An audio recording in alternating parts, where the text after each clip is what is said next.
Hello दोस्तों, मैं हूं प्रशांत सक्सेना। हम लोग यहाँ पर एमपीटेड वर्क 2 के बारे में तैयारी कर रहे हैं। पिछले लेसन से हम लोग वृत्त के बारे में देखा था। ये हमारा यूनिट लगभग कंप्लीट हो चुका है। अब इससे संबंधित हम लोग सवाल कर रहे हैं। आइए हम देखते हैं। पहला सवाल देखते हैं। यदि एक समबाहुभुज का बहिष्कोण यदि समबाहुभुज का प्रत्येक बहिष्कोण 18 डिग्री है।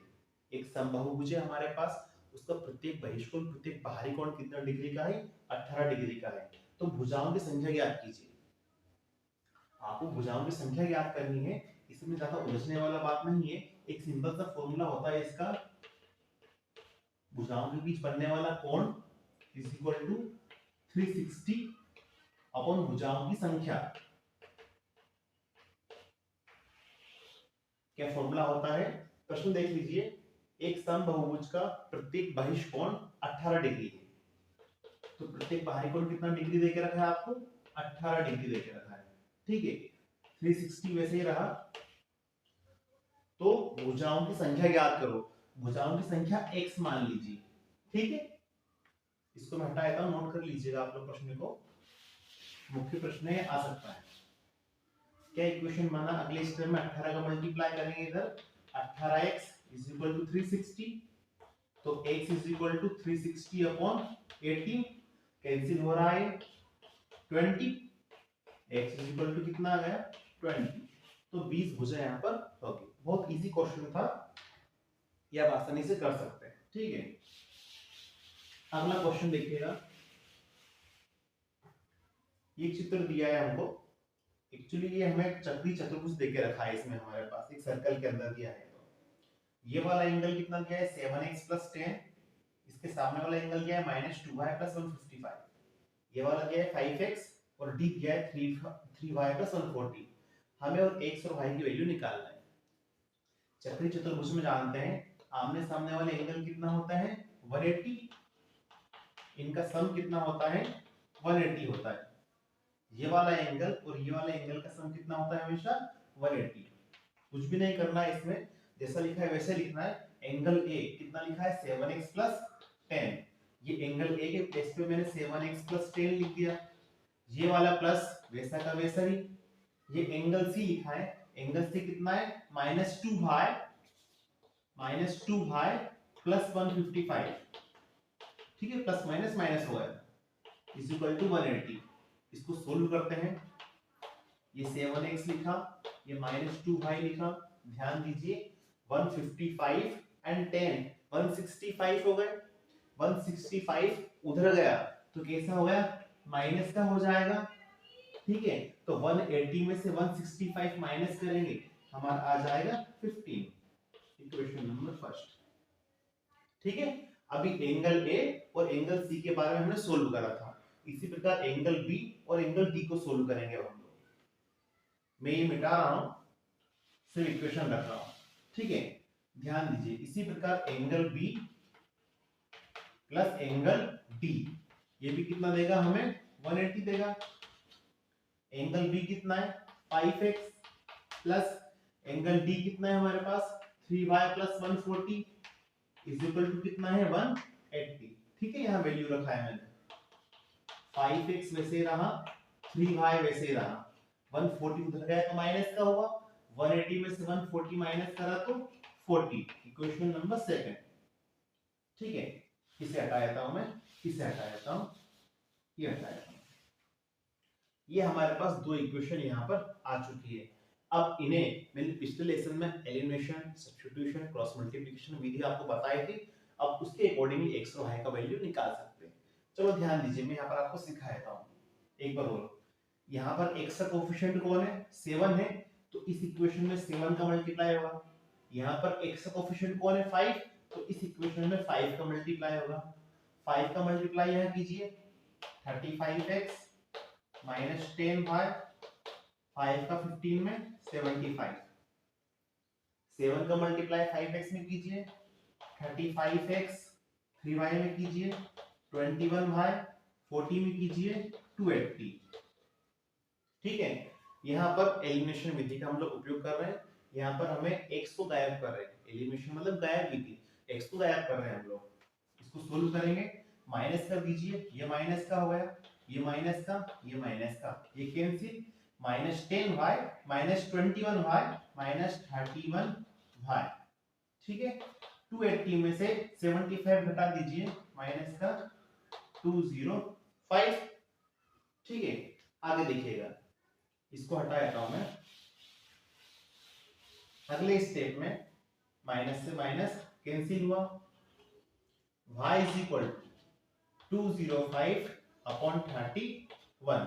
ये अगर आपका कैंसिल होता है तो उसको कैंसिल कर दीजिए, कैंसिल नहीं हो रहा है तो वैसे रहने दीजिए। y का वैल्यू यहां पुट कर देंगे, 5x प्लस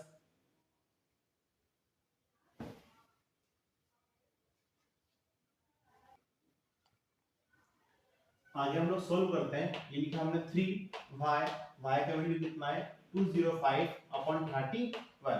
ठीक है, आगे हम देखते हैं इसको, इज इक्वल टू कितना लिखा है यहाँ पर 40। 31 का मल्टीप्लाई इसमें कर देंगे एलसीएम लेके, 1 का 31 में, 5x का इसमें करेंगे 5, 15, 5 का 1 में 5, 5 का 3 में 15, x 205 का 3 में कीजिए, 5 का 3 में कीजिए 15, 2 का 3 में 6। ठीक है, अगला स्टेप देखिए, 155x प्लस 615, 31 का इधर हो जाएगा 0 में से 4 का दीजिए 4, 4 3 से 12। अगला स्टेप देखिए, 155x 1240 माइनस 615 इधर गया तो माइनस का हो गया, इसको सोल्व करेंगे, इसको माइनस कर दीजिए, 5 2 से 2 एंड 6। ठीक है, x is equal to 625 upon 155, 5 से कैंसिल कीजिए, 5 3 सा 5 1 सा 5 3 सा 15, 5 5 सा 1, 5 में 5 डिवाइड करेंगे 1 आएगा, 5 को डिवाइड कीजिए 125। ठीक है, ये कितना आया, x इज इक्वल टू 125/3 और y कितना गया था हमारा 205/31। ठीक है, तो option number E none, 4 option गलत दिए थे मैंने आपको। ठीक है, तो यहाँ पर x और y की वैल्यू इस प्रकार से हम लोग निकाल सकते हैं।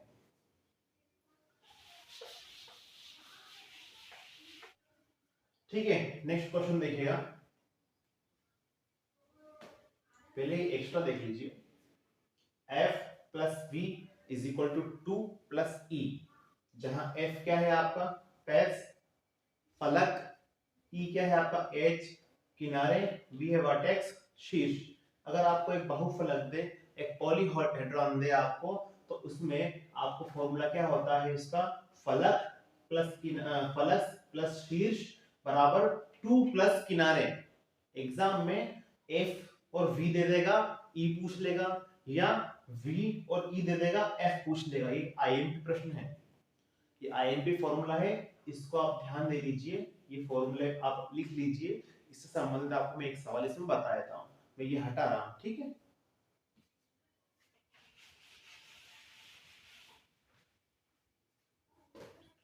मान लीजिए प्रश्न है, किसी बहुफलक के 30 किनारे, किसी बहुफलक के 30 किनारे व 12 फलक है, शीर्ष ज्ञात कीजिए। शीर्ष कितने होंगे? अगर एक आपको बहुफलक दे दिया और उसने बोला उसके पास 30 तो किनारे हैं और 12 फलक हैं, आपको शीर्ष निकालना है। सिंपल सा फॉर्मूला है, पहले फलक, f मींस फलक या फेसेस, फलक कितने दिए 12, प्लस v वर्टेक्स शीर्ष जो आपको फाइंड करना है, is equal to 2 plus e, 2 plus e means आपके एज किनारे कितने दिए 30।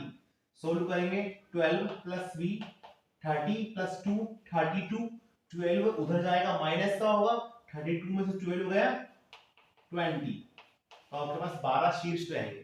तो इस टाइप का ऑब्जेक्टिव आपको एग्जाम में बनता है, तो इसको आप नोट जरूर कर लीजिएगा, बहुत आईएमपी क्वेश्चन है। ठीक है, अब हम यहाँ क्वेश्चन देखते हैं, 55 डिग्री का पूरक कोण क्या है?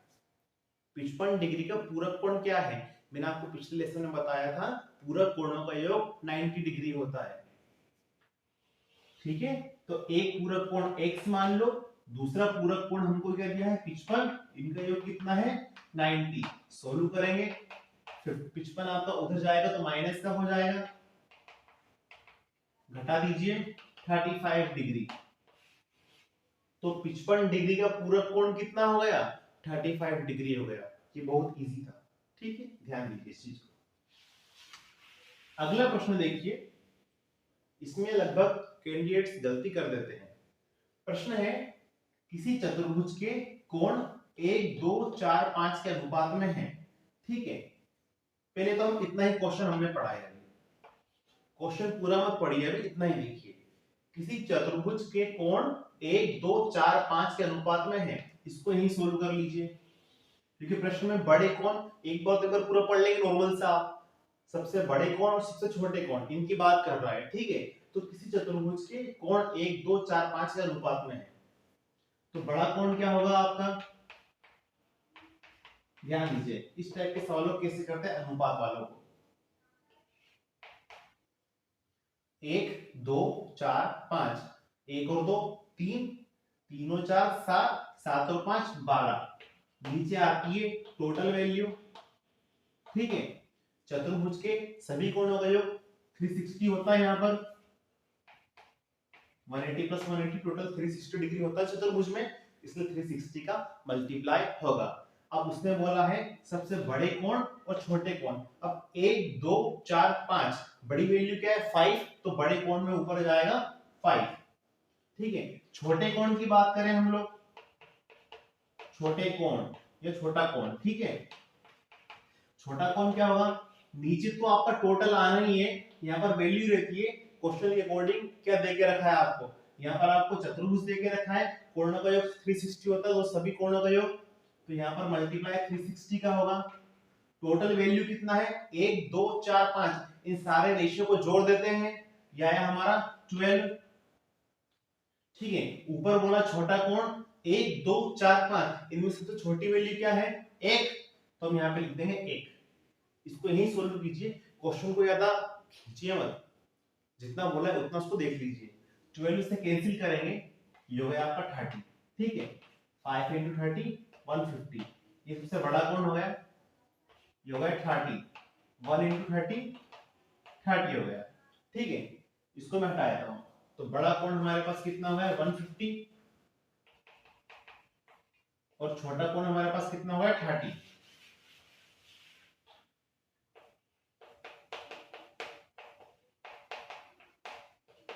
छोटा कोण कितना हो गया 30। अब क्वेश्चन देखिए पूरी तरह इसको, किसी चतुर्भुज के कोण 1, 2, 4, 5 के अनुपात में है, इसके सबसे बड़े कोण के संपूरक व सबसे छोटे कोण के पूरक का योग ज्ञात कीजिए।